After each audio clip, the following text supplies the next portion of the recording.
Max? Hey, what's up? What's up, man? My name is Omar, DJ Ramo, dude. I host a heavy metal show out of Ashland, Oregon, dude. We support local bands, we support global bands, we throw festivals. Doesn't matter if you have 100 likes, 1 million likes, we're here to support metal.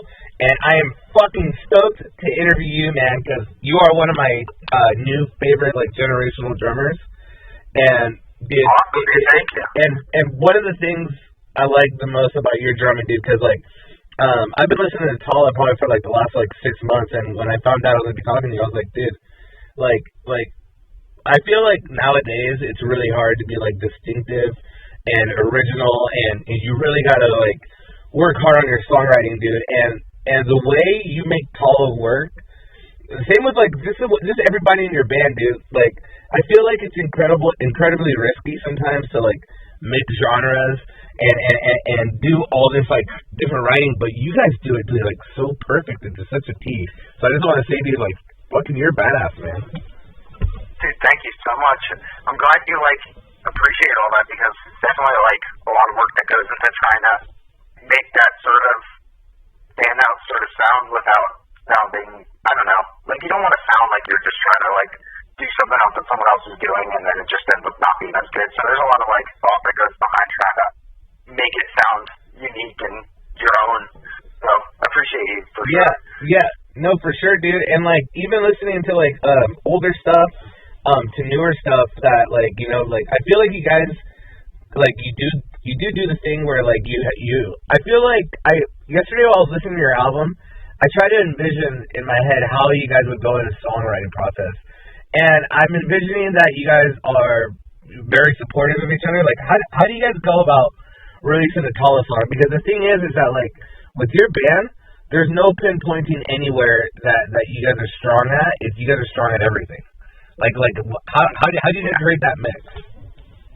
Well, yeah, I mean, honestly, the songwriting at its core is just coming from me and Justin. I'll demo up instrumentals on my little home studio setup, and I'll just work on tons and tons of ideas, just trying to get different things, and then send them the instrumentals over to Justin for him to get vocal ideas and stuff, and he'll send that back, and we'll just kind of work from there. But yeah, I mean, it takes a long time. It's never just I'm gonna make some riffs and put them together and send them off, and that'll be a song. There's a lot that goes into trying to make sure it's unique. There've been many times where riffs and stuff will come together and it'll be yeah, it's cool, but it kind of just sounds like this song or something, so you don't want to do that, so you just end up doing it from scratch again, and just trying to find things that sound unique, because I know a lot of people I've seen in our comments will be oh, it reminds me of this and this and this and this mixed with that and that and that, and I'm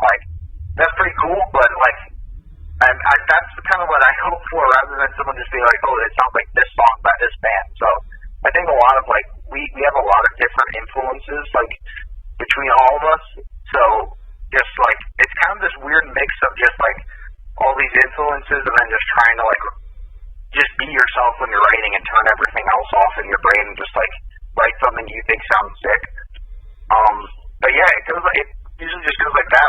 I'll get the instrumentals done, Just will throw some vocals, we'll kind of bounce back and forth to try and make them meld as best together, and then once we all start jamming it as a band, other elements come in, I'll using turntable stuff and samples, we'll figure out the spots for that. Derek will put some guitar leads and stuff over the songs, so it kind of just starts with that, and over time kind of just starts adding layers and layers, and then in the studio we just kind of experiment even more with this. Dude, you guys are fucking sick performers, dude. When you guys are layering all of these songs and all this, do you ever worry about not being able to play a certain song live, or because I know because one thing I notice about you guys is that you have a lot of fucking transitions. You know what I mean? Within massive tempo changes, dude. But the thing is I was trying to I was saying, complimenting you earlier that you're since you're the drummer and almost that blanket, you're able to keep that groove regardless of it changing of everything else. Does that ever cross your mind when you're writing a song we have to nail this, we have to be able to nail this live? Honestly, not really. I feel when we're writing and recording, it's always just like a let's make this sound as sick as possible right now. Like whatever.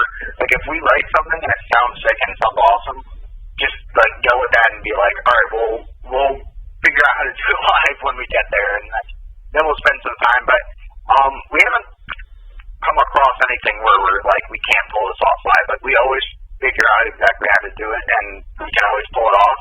So that's always a good thing. Like I feel like everyone in the band is really smart, so we like can, if there's something where like, oh, that seems kind of tricky. Like I know on this new album, the Impressionist has a lot of stuff in that song that you hear and you're just like, I don't know how this exactly is going to get pulled off live, but we've figured it out and stuff. So we can always come together and figure out a live version. And what I like is that it's always never exactly the same way as it is on the album.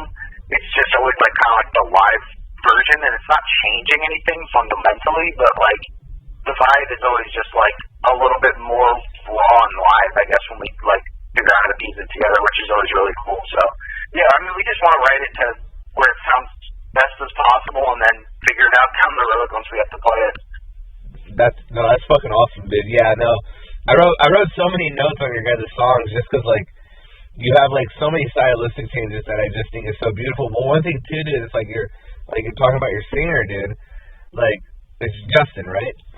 Mm-hmm. Yeah. So the thing is that like he pulls a lot of styles out of his ass, dude. You know, like I was listening yesterday that like his style works 20 years ago and it works now. You know what I mean? Like I feel like you guys are mixing in a lot of styles, but he does bring in like almost like that new wave, because there's a lot of like deathcore coming out, all this proggy stuff, you know, all these things, and I see him be able to like, if he like, and like some of my favorite songs, dude, like he goes mainstream, and then he goes fucking something insanely brutal, dude, which is insane, dude. What kind of things do you guys like? Like, does he take care of all the lyrics, or is it like a story you guys try to build with all these songs? He does all the lyrics. You know, both albums are both concept albums. They're not like, it's like Generation Invader doesn't take off or the tribute you left off or anything. It's like its own story. Yeah. But yeah, he does everything as like big concepts and stuff. So he writes those lyrics.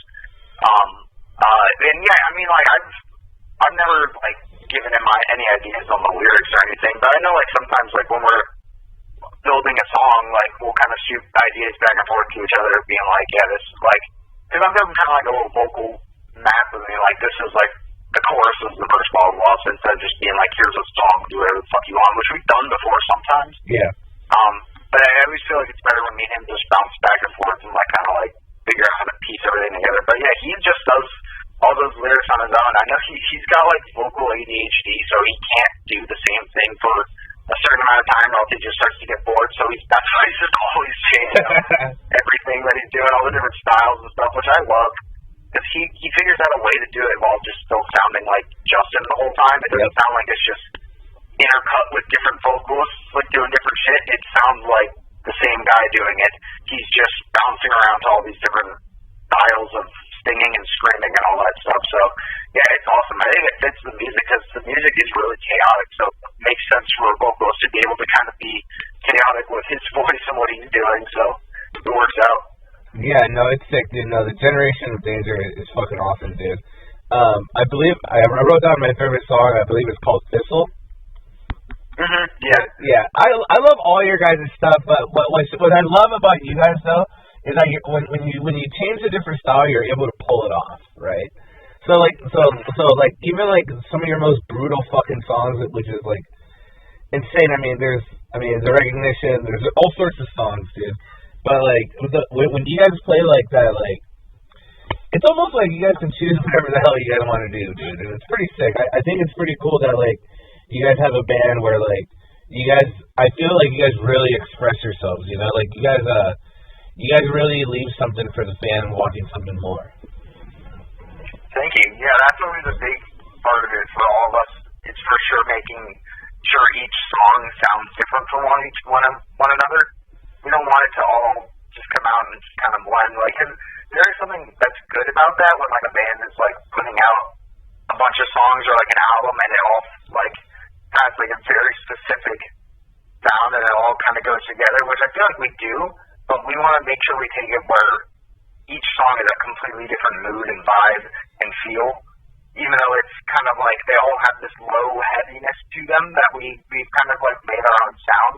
Yeah. But we do different things. Like Thistle's like almost like got like really technical, like proggy elements, but it's also got these like kind of like weird black metal-y parts in it with the guitars and the choruses. So we kind of like want to like, which that isn't really in any of the other songs. That's kind of like an element we added to that one to make it sound unique and stand out from the other ones, even though it has those kind of like lower, what we call like new core riffs and stuff. So it's a lot of just blending like other kind of feels and vibes with our sounds in the different songs to make each one stand out. So anytime we put a song out or anytime someone picks a song from our album, they can know off the top of their head, oh, this is the one that's totally different than this other one, even though it all works together, you know? Yeah, no, absolutely, dude. I love that you guys had that mentality, dude, because it's so fresh, and I feel like you guys leave your guys' self like such a massive palette to be able to write, you know, instead of like always tunneling, you know. I feel like I don't know. I feel like sometimes it's safe to tunnel into one sound. But honestly, like one thing I learned through like listening to music my entire life that like people love what they love and you just gotta love. Yeah, I feel you for sure because we just want to make sure like we're doing something that feels fresh every single time. So when you're listening to the album from start to finish, there's always something new to look forward to in the next song. Dude, I love it, dude. Would you be cool if I ask you a bunch of fun questions to end the interview? Yeah, sure. All right, dude. So, so I'm a father. I have a son. I'm always doing cool stuff with my dad. Something that's not metal that you do with your dad that maybe people don't know, like a hobby you guys have or something fun that you guys don't do. That's nothing drum or metal related. Nothing drum related. I mean, my dad is like a huge movie guy and stuff, so like he's always trying to get me to watch all these different movies with him. But my sister honestly like watches more movies with him than me. I feel like I'm always with my dad and we're just like watching like stupid things on YouTube and stuff together, and just like cracking up at that. So it's something that we always end up doing together. Dude, that's fucking awesome, dude. All right, dude. If you could choose your death, but it had to be by somebody in a horror movie, who would you choose to kill you and how would they do it? It has to be like a pre-existing horror movie? Any horror movie. You know what? Throw in villains, throw in any evil person. I'll go with the alien route and I'll have one of those things bust out of my chest. That sounds pretty cool. All right, dude. In a zombie apocalypse, you can choose one weapon to destroy the zombie horde. What is that one weapon? I'll take a baseball bat. A baseball bat? Yeah, I just want to get in there and smack things, so. Dude, that is fucking awesome, dude. What's the biggest fail you've ever had on stage? I was hanging from a beam above my kit, and then when I came down, I stepped on the bar between my two pedals and bent it in half and couldn't use my kick pedals for the rest of the show. Oh my god. It was pretty bad. Yeah. Throughout your badass career, dude, who was someone you met that you were really thankful that they were nice? That's a good one, because I feel like I've met a lot of people that have been shockingly nice. I mean, like, honestly, everyone in Korn is, like, the coolest people I've ever met. Like, they're all super nice and, like, will just start a conversation with you, like, out of nowhere, as if they've, like, known you for years. And it's just really cool. Like, every single one of them are awesome. Dude, that's amazing, dude. Do you, playing all these shows and everything, dude, what's the feeling that goes through your body before you, get on the drums? I just try to hype myself up. I don't even know. I feel like I don't really have any kind of like ritual or anything. I just get ready and then wet my hair and just get up there and just go for it. Do you feel like a weird like godlike euphoria when you're up there and you have all those people and like there's energy just flowing? Because you know, I always feel like music and vibrations is like a very ancient language, dude. Like when you're up there, dude, like what does it feel like? Half the time I feel like I have this weird thought of like no one like actually gives a shit about what we're doing, so I gotta go extra hard now to like hopefully make them at least remember what we were doing. Kind of my thought. Like, oh, you know, if they don't care, I'll at least give them something to remember, I guess. I don't know.